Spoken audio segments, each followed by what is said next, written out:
wathu siku ndi siku tikumana mavuto osiyanasiyana monga kugwiriridwa komanso monga kali masukulu aboma ana kumaphunzira panja kamboti maklasi ndi ochepa. Sinanga zimatenga zoti nyengo zimatha kusintha kumatha kubwera pena mphepo anaja kuti sakathe kuphunzira lero saphunzira ndi usiku umene lero maphunziro saphunzira. Naye Rebecca Ng'ombo wagwirizana kwathunthu ndi Susan ponena kuti boma lipeze njira mwansanga zothetsera mavutowa. Yemwe anali mkulu wa bungwe loona zamayeso la Malawi National Examinations Board Maneba Gerald Chiwunda ndi akuluakulu ena atatu a bungweli akananso kachiwiri milandu yatsopano yomwe aboma akuwazenga. Anthu atatu enawo ndi mkulu woona zachitetezo ku Maneba a Owen Mkhuntho, mkulu woona zamayeso a Ishmael Faki komanso amene adali mkulu woyang'anira chitetezo cha mayeso ku bungweli. Anayiwa akuyankha milandu yokhudzana ndi kuwululika kwa mayeso a Form 4 a chaka chatha. Mtolankhani wathu Jason Malowa kufotokoza zambiri mu ripoti ili limene akuwerenga Monday Pondani. A Chief Resident Magistrate Austin Banda lachisanu analamula mbali ya boma kuti ilembenso makalata a milandu ndipo oyimira boma pa milandu a Driver Mphalale anakwanitsa kubweretsa makalata atsopanowa. Malingana ndi makalata a mlandu atsopanowa, Chiwunda tsopano akuyankha milandu iwiri pamene anzawo ena atatu akuyankha mlandu umodzi aliyense. Onsewa ayikana milandu imene akuyimbidwa imene ikusemphana ndi malamulo oyendetsera bungwe la Maneba. Mphalale anauza bwalo la milandu kuti pakali pano mbali ya boma sinakonzeke kubweretsa mboni zake pa mlandu ati pa zifukwa zimene zili zoposera iyo. Koma amene akuyimira Chiwunda komanso afake pa mlandu a Alfred Chungu anapempha bwalo kuti liwalole kuti akaone ndondomeko yachitetezo ku maofesi a Maneba kuzomba. Pakali pano Chief Resident Austin Banda alamula Lungu kuti akalembe pempho lawo ndipo alipititse kumbali ya boma pakamafika pa 8 Septemba chaka chino. Ndipoyo alamulanso mbali ya boma kuti idzakhalira yankha pa pempholo pomafika pa 13 Septemba chaka chino. Mlandu awuyimitsa kufikira pa tsiku limene Abanda alilengeze mtsogolomo. Mabungwe omwe si aboma agwirizana ndi ganizo lofuna kukonza lamulo loyendetsera ntchito za bungwe la Legal Aid ndi cholinga chopititsa patsogolo chilungamo makamaka kwa anthu akumidzi. Izi zikutsatira madandaulo akuti othandiza kuzenga komanso kuyimirira anthu pa milandu ku bungweli samaloledwa kuyimirira anthu ena ngakhale kuti ali ndi maphunziro oyenereza kutero. Feston Malekezo walemba ripoti limene akuwerenga Patience Londa. Pakanali pano nthambi ya Legal Aid Bureau ili ndi milandu yoti iwunikire 24,000 ngakhale ili ndi maloya 25 okha, zomwe zikutanthauza kuti loya aliyense ali ndi milandu yopitirira 900. Ena mwa mabungwe amene agwirizana ndi kukonzera muloli ndi monga Church and Society komanso Human Rights Defenders Coalition omwe anapereka maganizo awo pa mkumano owunikira mmene chilungamo chikufikira anthu osiyanasiyana mdziko muno omwe unakonzedwa ndi komiti ya ku nyumba ya malamulo yoona za malamulo ku Mzuzu. Mkulu wa nthambi ya Church and Society Moses Nkandawire anati zakhala zofutirapo kuti anthu a m'midzi azithandizidwa pamene ali ndi milandu ndipo izi nchifukwa chake bungwe lawo likufuna lamuloli lisinthidwe.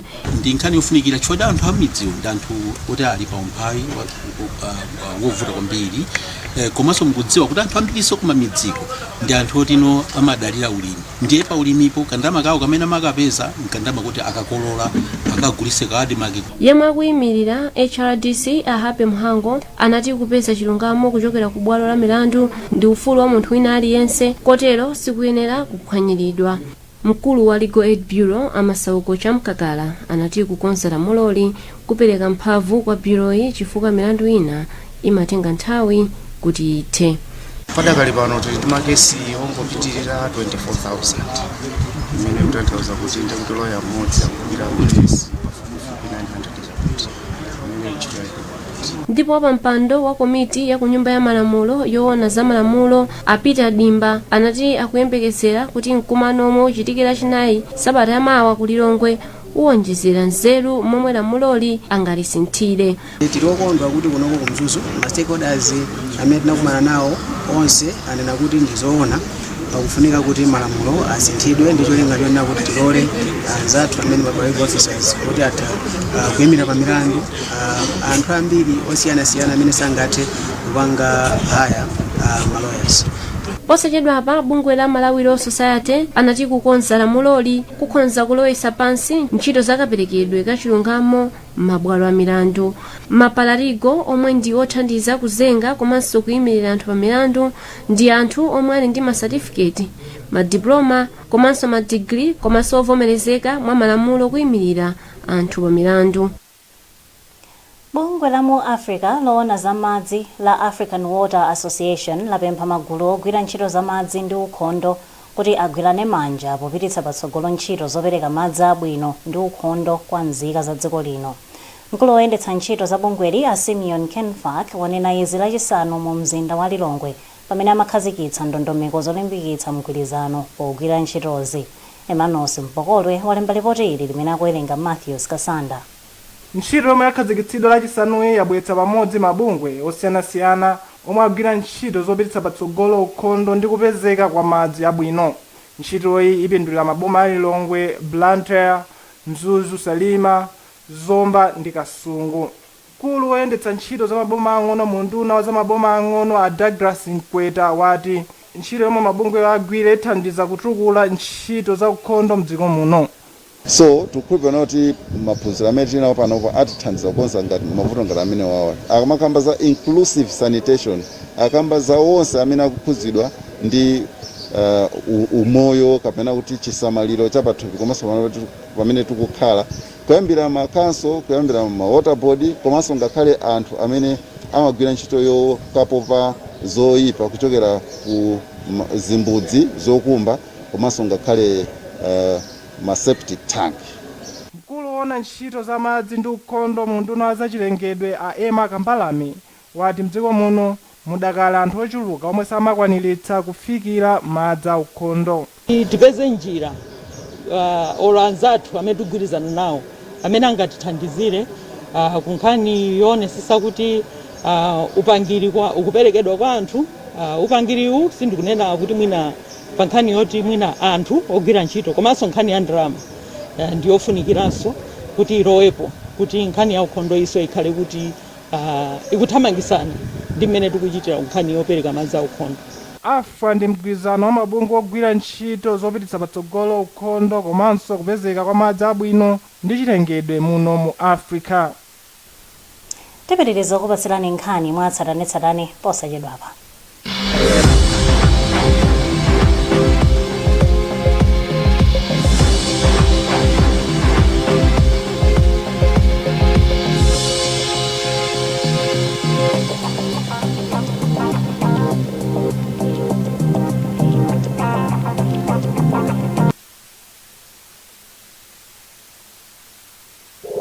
To achieve their dreams, let your children be in a conducive environment so that they can succeed in life. Our Lady of Lourdes Girls Catholic Secondary School is the best school for your children. It has a fully stocked library, well-equipped computer and science laboratories, and excellent boarding facilities, making it conducive for learning. This school is located in Namwera, about 40 kilometers from Mangochiboma, along Bakilimuluzi Highway. To register, deposit a 10,000 kwacha non-refundable amount and send a scanned deposit slip indicating name of student, form, and nearest center to this email, ourlady19@gmail.com. Entrance examinations for Form 1 only will be administered on Saturday, 18th September 2021 from 9 a.m. For more details, please contact the school principal on 0993 657 950 or 0888 504 540.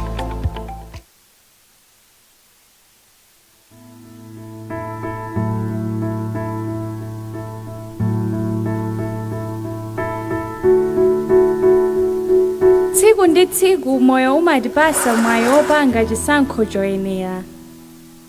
Chisankho chokhala ndi thupi losalala bwino, kupanga zinthu motakasuka, kuchotsa mafuta, kukhala aukhondo ndiso odziteteza ku mliri wa COVID-19. Pangani chisankho choyenera lero posankha katundu wa purity ndi kukhala otetezeka.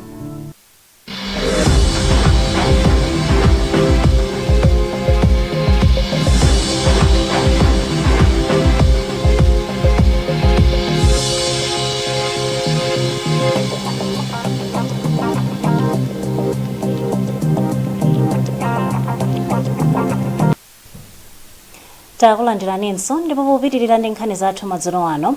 Ophunzira pa sukulu ya ukachenjede ya Malawi University of Business and Applied Sciences MUBAS awapempha kuti agwiritse ntchito nzeru zimene apeza pa sukuluyi posintha dziko lino.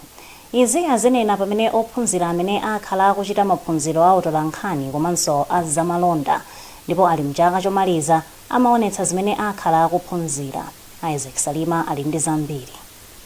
Ophunzira amene akhala akuchita maphunziro okhuza za maphunziro malonda komanso utolankhani akumaliza maphunziro awo. Iwo adakonza mwambo wawo ndi cholinga chofuna kuonesa luso komanso nzeru zimene azipeza pa sukuluyi. Anthu ambiri amene adayankhula pa tsikuli adagwirizana pa mawu amodzi powuza ophunzira awo kuti akasinthe zinthu akamaliza maphunzirowa. Mkulu wa bungwe la Malawi Broadcasting Corporation a George Kasakula adati mwachitsanzo ntchito ya utolankhani imatengera kuthekera kwa munthu osati mapepala amene ali nawo.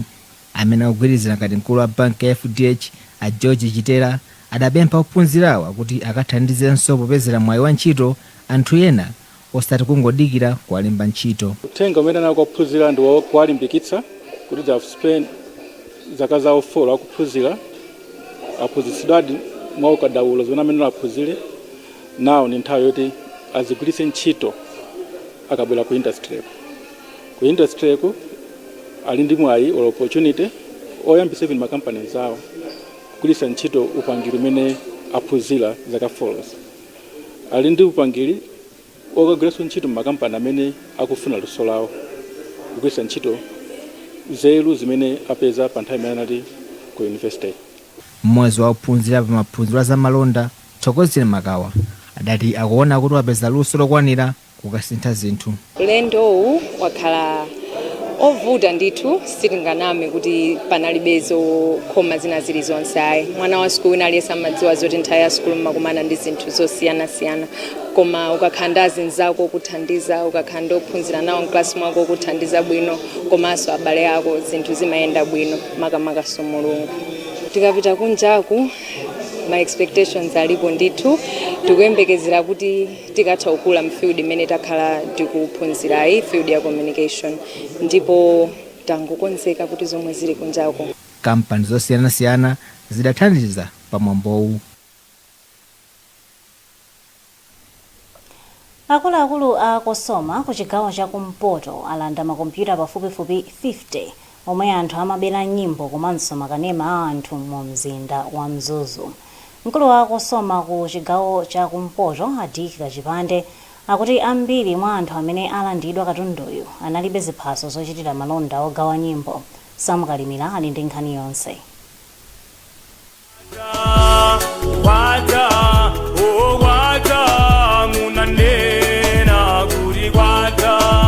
Oyimba ku chigawo cha kumpoto akhala akudandaula kunena kuti mchitidwe omagawana nyimbo komanso makanema ukunka numakwera ndipo izi zikuchititsa kunena kuti asamapindule paluso lawo. Izi zachititsa nthambi ya boma yoona za luso la anthu la Kosoma kunena kuti ambe ntchito yogwira komanso kulanda katundu anthu omwe amaba nyimbo ndi kumagawana opanda chiphaso. Akachipande anena kuti izi ndi vuto lalikulu mchigawo cha kumpoto. Imene ndi ntchito yathu ya tsiku ndi tsiku kuonetsetsa kuti aluso onse akupindula kudzera mu thukuta lawo. Makamaka anthu amene amabena awa ndi amene amaononga tsogolo la anthu oyimba. Ndiye chimene timapanga chonena kuti timapatsa malayisensi kuti adzilipira ndalama zimene zimapitanso kwa oyimbawa. Koma kachitidwe kamene kaka kakukula ndithu. Komabe ngati ife Kosoma tikuyesetsa kuti luso kachitidwe kamene katheretu dziko muno. Mmodzi mwa anthu oyimba a Blessings Kapanda anayamika Kosoma komano anena kuti achite izi ndi kumalirapo midzi omwe kuti vutoli lichepe. Akosoma otu ali kukhoza ndithu chifukwa ngasi munthu kuti atulutse nyimbo ndiye kuti anafatsa ndicho linga chonena kuti apange ndrama. So kupezeka kunena kuti ena akungozembera. Nthambi ya boma ya Kosoma inakhazikitsidwa ndi malamulo ena a Copyright Act 2016 ndipo ntchito yake nkuonetsetsa kuti anthu omwe ali ndi luso losiyanasiyana mdziko muno akupindula pa luso lawo.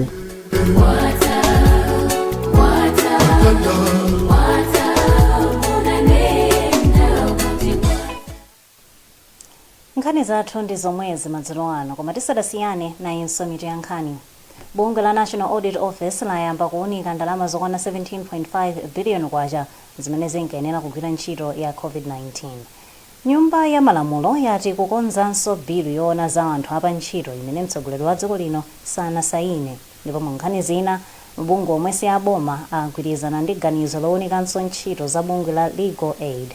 Kumbukirani kuti mutha kupeza nkhanizi ndi zina zambiri pa makina ya internet pa www.times.mw, pa Facebook pa tsamba la Times 360 Malawi, komanso pa Twitter @Times360 Malawi. Chonde sambani m'manja pafupi, khalani motalikana ndi anzanu, komanso valani maski nthawi zonse kuti muziteteze ku COVID-19. Munali ndi ine Elita Soko, madzulo opambana.